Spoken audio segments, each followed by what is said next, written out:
yeah, so a lot of people come to prison and then they realize that prison saved their life.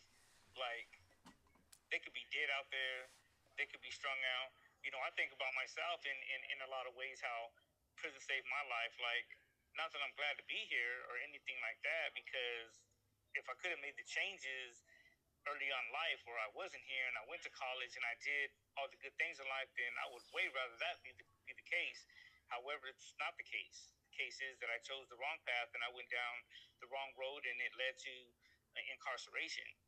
However, I can look back and think about a lot of the individuals that I grew up with that didn't get busted, and they continue like in their drug use and their alcoholism, and a lot of them ain't here no more. Cirrhosis of the liver, OD'd on heroin, fentanyl. Like, yeah, that's the results of a lot of people.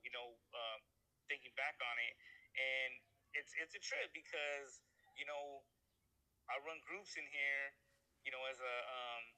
as a mentor slash AOD counselor, and that's like the number one thing you hear in here. Believe it or not, is that how prisons save their life. Like how they know that they would probably be dead right now had they not come to prison. So it's a trip how it ends up a curse in one sense of coming to prison ends up being a blessing later on, because like for a lot of people too, you know, they found God. Like for myself, I found God in here, and I think it's just being in a hopeless place, like a hopeless environment. Like you're in the valley of the shadow of death, like that's where you're at right here. And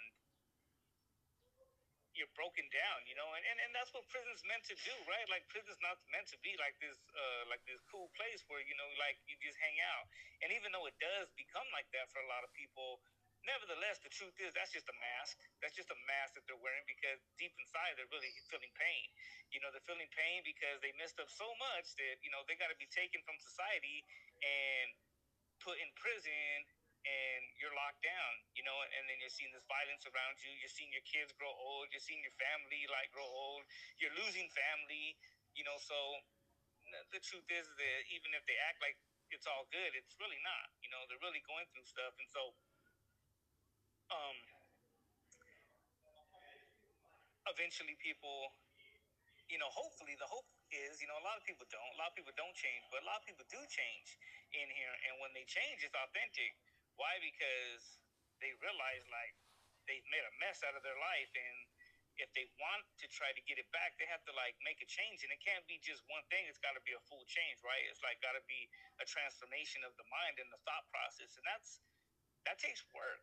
It takes work. Like a lot of these individuals that got to go to board, like it's a lot of people are like, oh yeah, well they're letting people out. Well, they got to put in a lot of work to get out. It's not that easy. You have to show a lot of authentic change. And if you think the board is just letting people out just because you're going in there and say, I want to go home because I've been down 20 years, you got nothing coming. They don't care about that.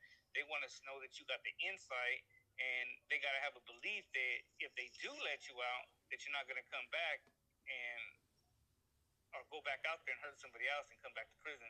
So there's a lot of things that go into that. So for a lot of people, their life changed completely by coming to prison, and so they can look back on it now and say, yeah, man, like had I not came to prison, I would have died. So it's a trip, but prison really saved a lot of people's lives.